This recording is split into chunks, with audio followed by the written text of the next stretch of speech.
तरह का नॉनसेंस सवाल है। मेरा भी उससे एक सवाल पूछ ला कि अपनी माँ और बीवी में से किसको चुनेगा, बता दे। कुमार विश्वास से पूछो कि तुम अपनी माँ और बीवी में से एक को चुनना है, किसको चुनोगे बताओ, या अपने माँ और बाप में से एक को चुनना है, किसको चुनोगे बताओ।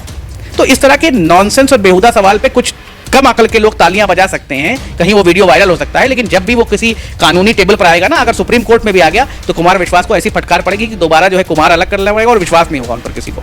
तो अब सवाल ये है कि अगर मुसलमानों को आपने अछूत समझ लिया है तो फिर मुसलमान आपका साथ क्यों दे, और अगर आपका मुसलमान साथ दे और फिर उसके बाद भी हिमाचल और बेंगलोर में उसी तरह की घटनाएं होती रहें जिस तरह की हो रही कि 30 दिन में खाली कर दो, राजस्थान में नासिर जुनैद जैसी घटनाएं होती रहें, आप उसमें अक्षम हो, एक शब्द ना बोल सके, तो फिर क्यों साथ दे। बदरुद्दीन अजमल साहब की पार्टी हो, चाहे ओवैसी साहब की पार्टी हो, इनको इनवाइट तो आप करिए।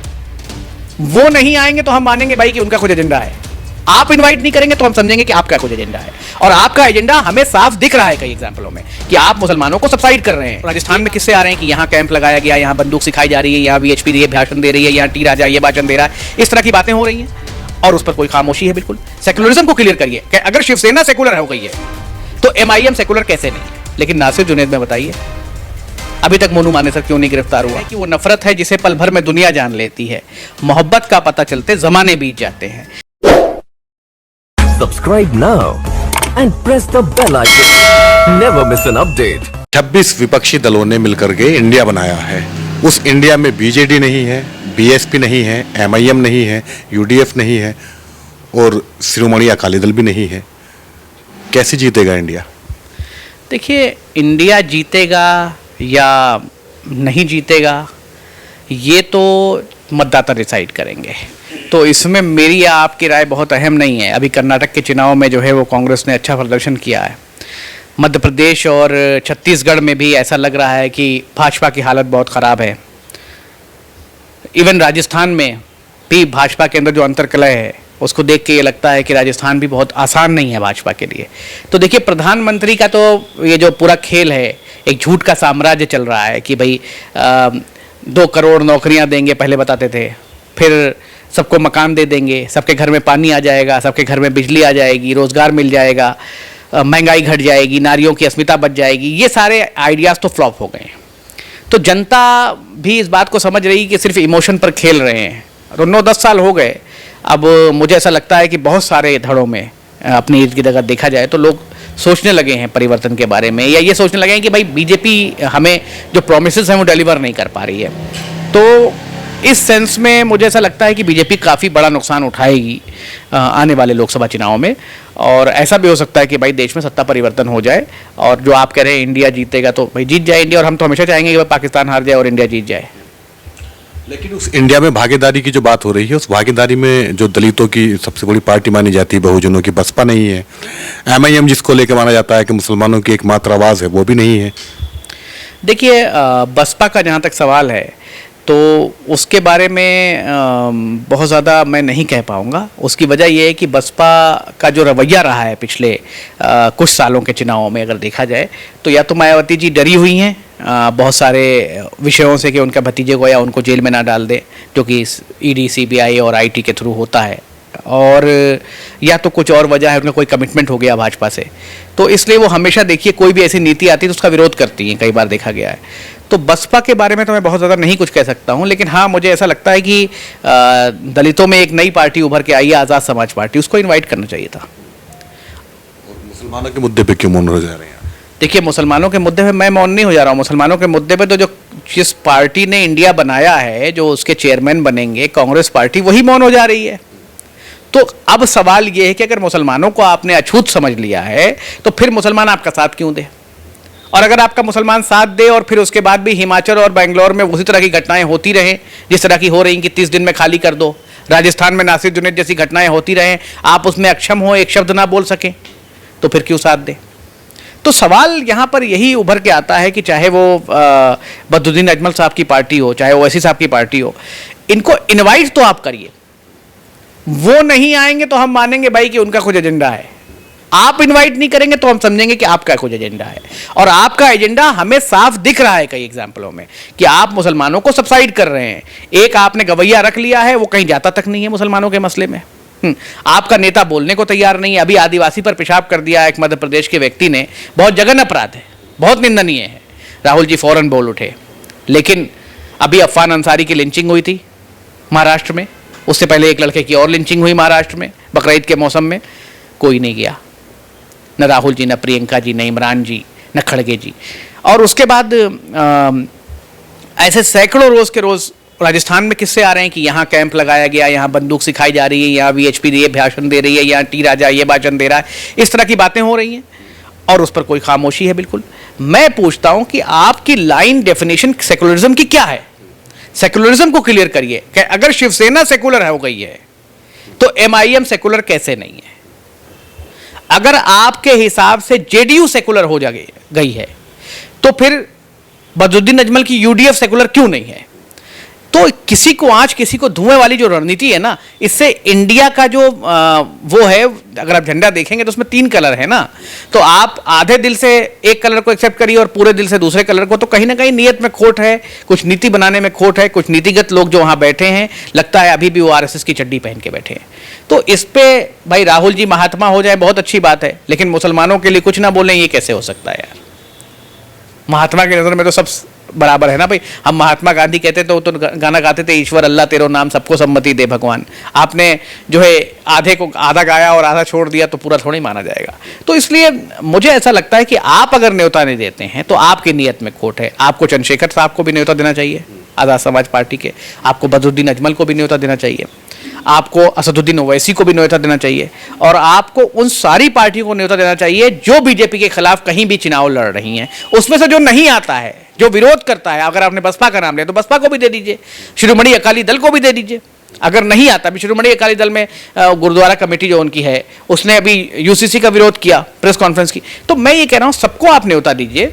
आप एक को आंच एक को धुआं करके अगर न्योता दे रहे हैं और फिर आप ये बता रहे हैं कि वो सेकुलर नहीं, तो आपके सेकुलरिज्म की डेफिनेशन को कम से कम हम जैसे लोगों के लिए जानना जरूरी है कि अगर शिवसेना और जेडीयू सेकुलर है तो एमआईएम और यूडीएफ सेकुलर क्यों नहीं है? आप कांग्रेस पे बहुत हमलावर रहते हैं, लेकिन कांग्रेस भी आपको मौका देती रहती है इस तरह की घटना, मतलब सिलेक्टिव रवैया अपना करके। जैसे उत्तराखंड में कांग्रेस विपक्ष में है, विपक्ष की सबसे बड़ी पार्टी है, उसके बाद में बसपा है, लेकिन जिस तरह वहाँ माहौल पिछले कुछ महीनों में देखा गया है, उत्तरकाशी वाला मामला हो गया, उसके बाद कोटद्वार की घटना, फिर नैनीताल में बुलडोजर चलना, उसमें विपक्ष कहीं दिखाई नहीं दे रहा है। मैं उत्तराखंड में जो विपक्ष है उसको आप छोड़ दीजिए, उत्तराखंड की सरकार को मैं बहुत बेहतर तरीके से देख रहा हूँ, और उत्तराखंड की सरकार ने कम से कम पुरोला की घटना को रोक दिया। आपने देखा होगा कि पुरोला में वो महापंचायत नहीं हो पाई, 2000 से ऊपर पुलिसकर्मी तैनात हुए। मैं खुद डीजीपी से मिला वहाँ, डीजीपी ने मुझे एंटरटेन किया, बहुत लंबी चौड़ी बात हुई, फिर डीआईजी से मिला, फिर और सरकारी तंत्रों से मिला, सबने मिल बैठ के बात की और बातों को दुरुस्त किया, और वो महापंचायत नहीं हुई, और जो परिवार वहाँ से हटे थे 12-13 वो वापस जाके बसे। लेकिन नासिर जुनैद में बताइए अभी तक मोनू मानेसर क्यों नहीं गिरफ्तार हुआ? तो भाजपा की सरकार है, उससे तो हमें आशा कम है, उसके बावजूद कुछ ना कुछ तो हुआ। आपको तो हमने भर भर के वोट दिए हैं, आप आशा का पिटारा लेके बैठे थे हमारे लिए, हम आ जाएंगे तो ये बदल जाएगा, हम आ जाएंगे तो वो बदल जाएगा। तो सवाल तो आपसे ही पूछा जाएगा ना। और मैं हमलावर कभी कांग्रेस पे नहीं होता हूं, मैं हमलावर मुद्दों पर हूं। अगर मुद्दा है, सवाल है, तो किससे पूछे? अगर आप मेरे पास आए तो आपसे ही पूछेंगे, आपको वोट दिया तो किससे पूछेंगे सवाल? तो इसलिए अगर आप वोट लेंगे ना तो आपकी नैतिक जिम्मेदारी भी है अपने वोटर को जवाब देना, और अगर आप जवाब नहीं दे पाएंगे, सिर्फ मुशायरा और बिरयानी की बात करेंगे, तो मुसलमान भी इतना बेवकूफ़ नहीं है। आपने कहा शुरू में कि इंडिया जीतेगा और पाकिस्तान हारेगा।